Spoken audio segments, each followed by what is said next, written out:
ಭಾರತೀಯ ಸಂಸ್ಕೃತಿಯಲ್ಲಿ ರಾಮ ಎಂಬ ಎರಡಕ್ಷರಕ್ಕೆ ಅಪಾರ ಶಕ್ತಿ ಇದೆ.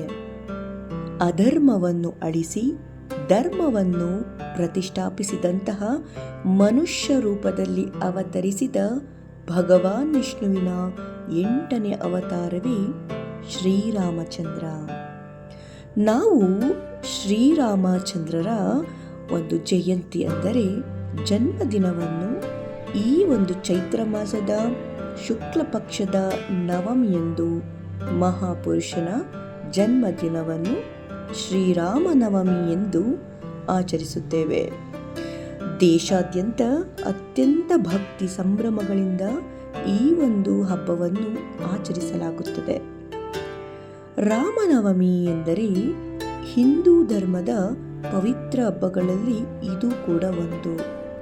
ಹಾಗಿದ್ದರೆ ಈ ವರ್ಷ ಶ್ರೀರಾಮನವಮಿ ಯಾವಾಗ ಬಂದಿದೆ ಎಂದರೆ ಮಾರ್ಚ್ 27ರಂದು ಶುಕ್ರವಾರ ಆಚರಿಸಲಾಗುತ್ತದೆ. ಮಧ್ಯಾಹ್ನ 12 ಗಂಟೆಯ ಜನ್ಮ ಮುಹೂರ್ತದಲ್ಲಿ ಪೂಜೆ, ಉಪವಾಸ, ಭಜನೆ, ರಾಮಾಯಣ ಪಠಣ, ಇನ್ನು ಅನೇಕ ರಾಮನ ಬಗ್ಗೆ ನಾವು ಆ ದಿನ ತಿಳಿಯಬಹುದು. ಅತ್ಯಂತ ಮಹತ್ವವಾದಂತಹ ದಿನವಾಗಿದೆ. ಶ್ರೀರಾಮನು ಮಧ್ಯಾಹ್ನದ ಸಮಯದಲ್ಲಿ ಜನಿಸಿದ್ದರಿಂದ ಈ ಸಮಯದಲ್ಲಿ ಮಾಡುವಂತಹ ಪೂಜೆ, ಪ್ರಾರ್ಥನೆ ಅತ್ಯಂತ ಫಲಪ್ರದವಾಗಿರುತ್ತದೆ. ಶ್ರೀರಾಮನವಮಿಯು ಕೇವಲ ಹಬ್ಬವಲ್ಲ, ಇದು ಅಧರ್ಮದ ಮೇಲೆ ಧರ್ಮವನ್ನು ಸಾಧಿಸಿದಂತಹ ವಿಜಯವನ್ನು ತಂದುಕೊಟ್ಟಂತಹ ಸಂಕೇತದ ಒಂದು ಪವಿತ್ರ ದಿನ. ಶ್ರೀರಾಮನು ಆದರ್ಶ ಮಗನಾಗಿ, ಪತಿಯಾಗಿ ಮತ್ತು ಆದರ್ಶ ರಾಜನಾಗಿ ಹೇಗೆ ಬದುಕಬೇಕು ಎಂಬುದನ್ನು ಜಗತ್ತಿಗೆ ತೋರಿಸಿಕೊಟ್ಟಿದ್ದಾರೆ. ಚೈತ್ರ ನವರಾತ್ರಿಯ 9ನೇ ದಿನವೇ ಶ್ರೀರಾಮನವಮಿಯಾಗಿರುವುದರಿಂದ ಇದು ಆಧ್ಯಾತ್ಮಿಕವಾಗಿ ಬಹಳ ಶಕ್ತಿಶಾಲಿಯಾದಂತಹ ದಿನವಾಗಿದೆ. ರಾವಣನ ಅಟ್ಟಹಾಸವನ್ನು ಕೊನೆಗಾಣಿಸಲು ವಿಷ್ಣುವು ರಾಮನಾಗಿ ಅವತರಿಸಿದಂತಹ ಪವಿತ್ರ ದಿನವಾಗಿದೆ. ಈಗ ಶ್ರೀರಾಮನವಮಿಯ ಆರಂಭ, ಶುಭ ದಿನ ಮತ್ತು ಪೂಜಾ ಸಮಯ ಎಲ್ಲವನ್ನು ತಿಳಿಯೋಣ. ನವಮಿ ತಿಥಿ ಆರಂಭ ಆಗ್ತಾ ಇರೋದು ಮಾರ್ಚ್ 26 ಗುರುವಾರದ ಸಂಜೆ ವೇಳೆ 6:15ಕ್ಕೆ ಈ ಒಂದು ನವಮಿ ತಿಥಿ ಆರಂಭ ಆಗ್ತಾ ಇದೆ.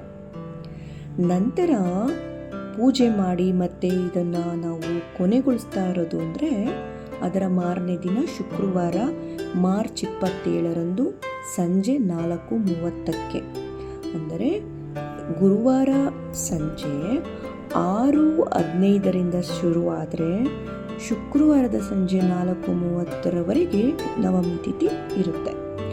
ನಾವು ಪೂಜೆ ಮಾಡೋದಕ್ಕೆ ಯಾವ ಸಮಯ ಒಳ್ಳೆಯದು, ಶ್ರೇಷ್ಠವಾದಂತಹ ಸಮಯ ಯಾವುದು ಅಂತ ನೋಡೋದಾದರೆ ಬೆಳಿಗ್ಗೆ 11:10ರಿಂದ ಮಧ್ಯಾಹ್ನ 1:30ರವರೆಗೆ ನಾವು ಈ ಒಂದು ಸಮಯವನ್ನು ಶ್ರೇಷ್ಠವಾದಂತಹ ಶುಭ ಸಮಯ ಎಂದು ಹೇಳಬಹುದಾಗಿದೆ. ಈ ಒಂದು ದಿನ ಮನೆಯಲ್ಲಿ ಸರಳವಾಗಿ ಭಕ್ತಿಯಿಂದ ಪೂಜೆ ಮಾಡಬಹುದು. ಮುಂಜಾನೆ ಎದ್ದು ಸ್ನಾನ ಮಾಡಿ ಶುಭ್ರವಾದ ಬಟ್ಟೆ ಧರಿಸಿ ಮನೆಯನ್ನು ಮತ್ತು ಪೂಜಾ ಕೊಠಡಿಯನ್ನು ಸ್ವಚ್ಛಗೊಳಿಸಿ ಶ್ರೀರಾಮನ ಚಿತ್ರಪಟ ಅಥವಾ ವಿಗ್ರಹ ಇದ್ದರೆ ಅದಕ್ಕೆ ಗಂಧಾಕ್ಷತೆ ಹೂಗಳನ್ನು ಅರ್ಪಿಸಿ ಪೂಜೆ ಮಾಡುವಂತಹ ಸಂಕಲ್ಪ ಮಾಡಿಕೊಂಡು, ವಿಗ್ರಹವಿದ್ದರೆ ಪಂಚಾಮೃತ ಅಥವಾ ಶುದ್ಧ ನೀರಿನಿಂದ ಅಭಿಷೇಕ ಮಾಡಿಕೊಳ್ಳಬೇಕು. ರಾಮನಿಗೆ ಯಾವ ಬಣ್ಣ ಇಷ್ಟ, ಯಾವ ಹೂ ಇಷ್ಟ ಈಗ ನೋಡೋಣ. ರಾಮನಿಗೆ ಹಳದಿ ಬಣ್ಣದ ವಸ್ತ್ರ ಎಂದರೆ ತುಂಬ ಪ್ರೀತಿ. ಆದ್ದರಿಂದ ಆ ದಿನ ಹಳದಿ ಬಣ್ಣದ ವಸ್ತ್ರ ಧರಿಸಿದರೆ ಒಳ್ಳೆಯದು. ಹಾಗೆ ತುಳಸಿ ಮಾಲೆ ಎಂದರೆ ಬಹಳ ಪ್ರಿಯ. ಆದ್ದರಿಂದ ಆ ದಿನ ಮರೆಯದೆ ತುಳಸಿ ದಳಗಳನ್ನು ಅರ್ಪಿಸುವುದು ಶ್ರೇಷ್ಠ. ನಂತರ ಶ್ರೀರಾಮನವಮಿಯ ವಿಶೇಷವಾದ ನೈವೇದ್ಯಗಳಾದಂತಹ ಪಾನಕ, ಕೋಸಂಬರಿ, ಮಜ್ಜಿಗೆ ತಯಾರಿಸಿ ಅರ್ಪಿಸಬಹುದಾಗಿದೆ. ಪೂಜೆ ಎಲ್ಲ ಮಾಡಿದ ಬಳಿಕ ನಾವು ಯಾವ ಒಂದು ಸ್ತೋತ್ರ, ಮಂತ್ರ ಅಥವಾ ಶ್ಲೋಕವನ್ನು ಪಠಿಸಬಹುದು ಎಂದರೆ ರಾಮ ರಕ್ಷಾ ಸ್ತೋತ್ರವನ್ನು ಆ ದಿನ ಪಠಿಸುವುದು, ಹನುಮಾನ್ ಚಾಲಿಸವನ್ನು ಓದುವುದು ಅಥವಾ ಪಠಿಸುವುದು, ಅಥವಾ ಶ್ರೀರಾಮ ಜಯ ರಾಮ ಜಯ ಜಯ ರಾಮ ಎಂಬ ಜಪ ಮಂತ್ರವನ್ನು ನಾವು ಪಠಿಸಬಹುದಾಗಿದೆ. ಧೂಪ ದೀಪಗಳನ್ನು ಬೆಳಗಿ ಕರ್ಪೂರದ ಆರತಿಯನ್ನು ಬೆಳಗುವ ಮೂಲಕ ನಾವು ಪೂಜೆ ಮಾಡಿ ಮುಗಿಸಬಹುದು. ಹಾಗೆ ಈ ದಿನ ಹತ್ತಿರದಲ್ಲಿರುವಂತಹ ರಾಮ ಮಂದಿರಗಳಿಗೆ ಭೇಟಿ ನೀಡಿ ರಾಮನ ದರ್ಶನ ಮಾಡಿ ಬರುವುದು ತುಂಬ ಒಳ್ಳೆಯದು.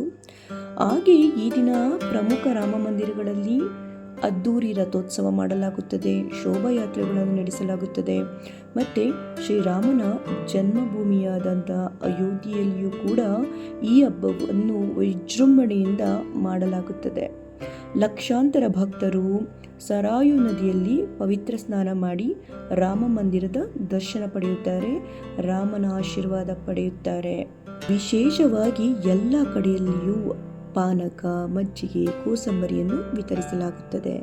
ಇದು ಧಾರ್ಮಿಕವಾಗಿ ಮಾತ್ರವಲ್ಲ, ಈಗ ಬೇಸಿಗೆ ಆರಂಭ, ಆದ್ದರಿಂದ ಆರೋಗ್ಯದ ದೃಷ್ಟಿಯಿಂದ ಇದು ತಂಪನ್ನು ನೀಡುತ್ತದೆ. ಹಾಗಾಗಿ ಪ್ರಮುಖವಾಗಿ ರಸ್ತೆ ಬದಿಗಳಲ್ಲಿ, ಹನುಮನ ಮಂದಿರಗಳಲ್ಲಿ ಮತ್ತು ರಾಮ ಮಂದಿರಗಳಲ್ಲಿ ವಿಶೇಷ ಪೂಜೆ ನೆರವೇರಿಸಿ ಭಕ್ತಾದಿಗಳಿಗೆ ಕೋಸಂಬರಿ, ಪಾನಕ, ಮಜ್ಜಿಗೆ ಎಲ್ಲವನ್ನು ಪ್ರಸಾದವಾಗಿ ವಿತರಿಸಲಾಗುತ್ತದೆ. ಇದು ಹಲವು ವರ್ಷಗಳಿಂದಲೂ ನಿರಂತರವಾಗಿ ಸಾಗುತ್ತಾ ಬಂದಿದೆ. ಕೊನೆಯದಾಗಿ ಪ್ರಮುಖ ಆ ದಿನ ಪಠಿಸಲೇಬೇಕಾದಂತಹ ರಾಮ ಮಂತ್ರಗಳನ್ನು ಈಗ ಕೇಳುತ್ತಾ ಈ ವಿಡಿಯೋನ ಎಂಡ್ ಮಾಡೋಣ. ಇದನ್ನು ಸ್ಕಿಪ್ ಮಾಡಬೇಡಿ, ಇದು ತುಂಬ ವಿಶೇಷವಾದಂತಹ ಮಂತ್ರಗಳು. ಆ ದಿನ ಜಪಿಸಿದರೆ, ಪಠಿಸಿದರೆ ತುಂಬ ಒಳ್ಳೆಯದು, ಹೆಚ್ಚಿನ ಫಲ ನಮಗೆ ದೊರೆಯುತ್ತದೆ. ರಾಮನ ಆಶೀರ್ವಾದ, ಹನುಮನ ಆಶೀರ್ವಾದ ಎಲ್ಲವೂ ಲಭಿಸುತ್ತದೆ. ಈಗ ಮೂಲ ಮಂತ್ರ ಕೇಳೋಣ. ಓಂ ರಾಮ್ ರಾಮಾಯ ನಮಃ. ಓಂ ರಾಮ್ ರಾಮಾಯ ನಮಃ. ಇದು ಮೂಲ ಮಂತ್ರ. ರಾಮ ತಾರಕ ಮಂತ್ರವನ್ನು ಈಗ ಕೇಳೋಣ. ಶ್ರೀರಾಮ ಜಯ ರಾಮ ಜಯ ಜಯ ರಾಮ. ಶ್ರೀರಾಮ ಜಯ ರಾಮ ಜಯ ಜಯ ರಾಮ. ಈಗ ರಾಮ ರಕ್ಷಾ ಮಂತ್ರವನ್ನು ಕೇಳೋಣ. ರಾಮಾಯ ರಾಮಭದ್ರಾಯ ರಾಮಚಂದ್ರಾಯ ವೇಧಸೇ ರಘುನಾಥಾಯ ನಾಥಾಯ ಸೀತಾಯ ಪತಯೇ ನಮಃ. ಈಗ ರಾಮ ಗಾಯತ್ರಿ ಮಂತ್ರ. ಓಂ ದಶರಥಾಯ ವಿದ್ಮಹೇ ಸೀತಾವಲ್ಲಭಾಯ ಧೀಮಹಿ ತನ್ನೋ ರಾಮ ಪ್ರಚೋದಯಾತ್. ಕೊನೆಯದಾಗಿ ಧ್ಯಾನ ಮಂತ್ರ. ಓಂ ಅಪಾದಮಾಪಹರ್ತ ರಾಮ ದತಾರಾಮ ಸರ್ವಸಂಪದಂ ಲೋಕಾಭಿರಾಮಂ ಶ್ರೀರಾಮಂ ಭೂಯೋ ಭೂಯೋ ನಮಾಮ್ಯಹಂ. ಶ್ರೀರಾಮ ಜಯ ರಾಮ